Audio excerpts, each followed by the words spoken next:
नमस्कार दोस्तों, स्वागत है आप सभी का हमारे चैनल स्टॉक मार्केट स्ट्रैटेजी पे। तो आज हम जिन दो स्टॉक्स के बारे में बात करने वाले हैं वो पेंट स्टॉक्स है। जी हाँ, Asian paints and Berger paints. तो जैसे कि कोविड के चलते जो लॉकडाउन लगा था उसकी वजह से सभी कंपनीज को मार पड़ी है। तो लाजमी है पेंट स्टॉक्स को भी मार पड़ी थी।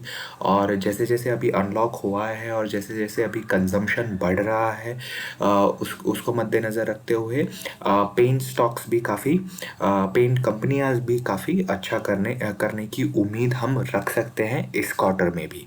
और उसमें भी एशियन पेंट्स के आज ही नतीजे आए हैं और नतीजे काफ़ी शानदार भी रहे हैं। तो हमेशा की तरह हम एक कंपैरेटिव एनालिसिस करेंगे इन दोनों कंपनीज़ का। हम इन दोनों कंपनीज़ का आरओसी कंपेयर करेंगे, हम फ्री कैश फ्लोज देखेंगे, हम इन दोनों कंपनीज़ की पिछले 5 साल के नेट प्रॉफिट्स देखेंगे। हम अंत में ये भी देखेंगे इन कंपनियों के वैल्यूएशंस कैसे हैं, और पिछले 3 साल में अपने निवेशकों को कैसा पैसा बना के दिया है, हम उसके बारे में भी डिस्कस करेंगे। और अंत में ये जानेंगे कि कौन सा स्टॉक है, कौन सा इन दोनों में से कौन सा स्टॉक है जो एक तरह से आपके पोर्टफोलियो में होना चाहिए और जिसमें आप लॉन्ग टर्म इन्वेस्टमेंट इनिशिएट कर सकते हैं। तो वीडियो को अंत तक देखें और चैनल को सब्सक्राइब ज़रूर करें। तो किसी भी कंपनी में निवेश करने से पहले ये जानना बहुत ज़रूरी है कि उसकी ओवरऑल बैलेंस शीट कैसी है। देखिए, किसी भी एक पैरामीटर के बेस पे हम ये डिसाइड नहीं कर सकते कि उसे उसमें लॉन्ग टर्म इन्वेस्टमेंट इनिशिएट किया जा सकता है या नहीं। हमें कुछ 4-5 पैरामीटर्स देखने पड़ते हैं, उसके बेस पे हम डिसाइड कर सकते हैं कि कोई भी कंपनी लॉन्ग टर्म इन्वेस्टमेंट के लायक है। तो सबसे पहला जो पैरामीटर हम डिस्कस करेंगे इन दोनों कंपनीज का वो है आरओसी। आरओसी होता है रिटर्न ऑन कैपिटल एम्प्लॉयड, यानी जो भी कंपनी अपना निवेश कर रही है उस पे उसको कितना रिटर्न मिल रहा है उसे आरओसी कहते हैं। अगर एशियन पेंट्स की बात करें तो उनका आरओसी 33% है पिछले 5 साल का एवरेज। बर्जर पेंट्स की बात करें तो 23% है। हम दोनों ही कंपनीज का काफ़ी शानदार आरओसी है, पिछले 5 साल में काफ़ी अच्छी तरह से मेंटेन किया है। अगर डेटर डेज की बात करें, डेटर डेज होता है कि किसी भी कंपनी ने अपने क्लाइंट के लिए कुछ काम किया तो उसके बिहाफ पे वो कंपनी अपने क्लाइंट को एक इनवॉइस देगी, एक बिल देगी। उस बिल के बिहाफ में कितने दिनों में उनका पैसा वो क्लाइंट लौटा रहे हैं उसे डेटर डेज कहते हैं। तो एशियन पेंट्स का हम दे सकते हैं 32 है और बर्जर पेंट्स का 41 है। तो as far as debtor days are concerned, दोनों ही कंपनीज काफ़ी कंफर्टेबल पोजीशन में, इतने ज़्यादा नहीं है इनके डेटर डेज। डेटर डेज जितने कम हो उतना अच्छा है किसी भी कंपनी के लिए। अगर फ्री कैश फ्लोज के बारे में बात करें, फ्री कैश फ्लोज होता है real cash, real earnings at the end of the year for any company. देखिए, ऐसे कोविड जैसे हालात में अगर कैश फ्लोज है कि किसी भी कंपनी के पास हैंड में कैश है तो वो अच्छी बात है एक तरह से, not only for the company but एक इंडिविजुअल के लिए भी काफ़ी इंपॉर्टेंट चीज़ है कैश फ्लो। तो वो ऐसे सिचुएशन में भी, ऐसे क्राइसिस वाले माहौल में भी वो एक तरह से सस्टेन कर सकते हैं इंडिविजुअल और से फॉर दैट मैटर कंपनी। तो एशियन पेंट्स का फ्री कैश फ्लोज देखे ऑन मार्च 2020 तो करीब 2300 करोड़ है, और बर्जर पेंट्स का एज ऑन मार्च 2020 देखें तो 186 करोड़ है। तो हम कह सकते हैं दोनों ही कंपनीज के पास अच्छा खासा फ्री कैश फ्लोज है और हमेशा ऐसे ही रहता है। देखिए, फ्री कैश फ्लोज तो थोड़ा बहुत वेरी करता रहता है quarter and quarter, year on year, क्योंकि कंपनी कुछ अपना इन्वेस्टमेंट्स करती है, कुछ एक्सपेंशन प्लान करती है, तो उस हिसाब से वेरी होता रहता है।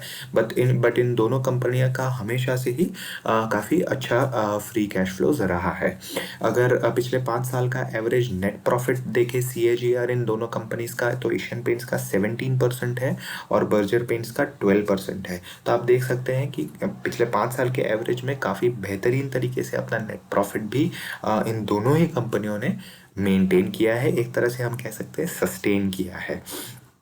तो चलिए अब देख लेते हैं इन दोनों कंपनी के वैल्यूएशंस कैसे हैं, और हम ये भी देखेंगे कि पिछले 3 साल में अपने निवेशकों को कैसा पैसा बना के दिया है इन दोनों ही कंपनीज में। और हम ये भी देखेंगे कि कौन सी कंपनी यहाँ पे looking after all the parameters, कौन सी कंपनी में हम लॉन्ग टर्म इन्वेस्टमेंट एक तरह से इनिशिएट कर सकते हैं। तो जब हम वैल्यूएशंस के बारे में बात करते हैं किसी भी कंपनी के, तो हम उस कंपनी का price to earning ratio check करते हैं। तो हम यहाँ एशियन पेंट्स के बारे में बात करें तो उसका पी 120 है और बर्जर पेंट्स का 90 है। अगर सेक्टर भी हम देखें तो करीब 72 के करीब है। देखिए, क्वालिटी कंपनी हमेशा एक महंगे भाव पे ही आपको अवेलेबल रहेगी हमेशा। और जिस हिसाब से अभी निफ्टी 12,000 के करीब पहुंच गया है, तो उस हिसाब से सारे ही स्टॉक्स काफ़ी महंगे ऑलरेडी हो चुके हैं। और अगर पिछले 3 साल का एवरेज रिटर्न देखें इन दोनों कंपनी ने जो अपने निवेशकों को बना के दिया है, तो एशियन पेंट्स ने 78% और बर्जर पेंट्स ने 130%। तो आप देख सकते हैं ऐसे कोविड वाले माहौल में भी अपने निवेशकों को काफ़ी ऑन एन एवरेज 3 साल देखें तो अपने निवेशकों को काफ़ी शानदार तरीके से अपना पैसा बना के दिया है। अगर overall after this comparative analysis हम देखें तो दोनों ही कंपनी काफ़ी शानदार है, काफ़ी बेहतरीन है, अपने निवेशकों को भी काफ़ी अच्छा पैसा बना के दिया है। बट देखिए, एशियन पेंट्स कहीं ना कहीं एक स्टैंड आउट परफॉर्मर रहा है हमेशा से ही। आप हिस्ट्री बुक्स उठा के भी देख सकते हैं, Asian paints is an evergreen stock और हमेशा से ही सारे ही लोगों का एक तरह से ये पोर्टफोलियो स्टॉक है। तो मेरे पॉइंट ऑफ व्यू में आप लॉन्ग टर्म इन्वेस्टमेंट इनिशिएट कर सकते हैं। दोनों ही कंपनी में आप लॉन्ग टर्म इनफैक्ट इनिशिएट कर सकते हैं लॉन्ग टर्म इन्वेस्टमेंट, अगर आपके पास इतना कैपिटल है तो। अगर नहीं है तो आप एशियन पेंट्स को as a long term investment आप चूज़ कर सकते हैं।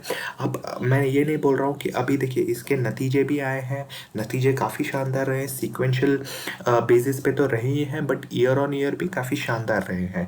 तो हम same we can expect from Berger Paints as well, because overall consumption में बढ़त देखने को मिली है, एक अपटिक देखने को मिली है। तो पेंट्स कंपनी भी काफ़ी अच्छा कर सकती है फ्रॉम दिस क्वार्टर। तो आप एशियन पेंट्स को as a long term investment आप चूज़ कर सकते हैं। आप बाय ऑन डिप्स करें, मैं ये नहीं कह रहा हूँ कि आप कल का कल आप माल पूरा खरीद लें। कल में भी थोड़ा गैप अप खुलेगा, थोड़ा हायर लेवल्स पे पहुंच जाएगा, तो आप कल का कल ना खरीदें।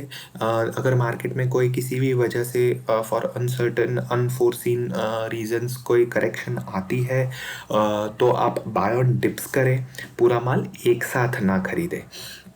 तो ये थी मेरी राय इन दोनों कंपनीज़ के बारे में। कोई भी निवेश करने से पहले आप अपनी स्टडी करें, अपनी रिसर्च करें, आप अपनी एनालिसिस करें, अपने फाइनेंशियल एडवाइज़र को कंसल्ट करें, फिर ही किसी भी प्रकार का डिसीजन लें, क्योंकि अल्टीमेटली पैसा आपका है। वीडियो अच्छा लगा हो तो वीडियो को लाइक करें and stay tuned for more such updates with stock market strategy.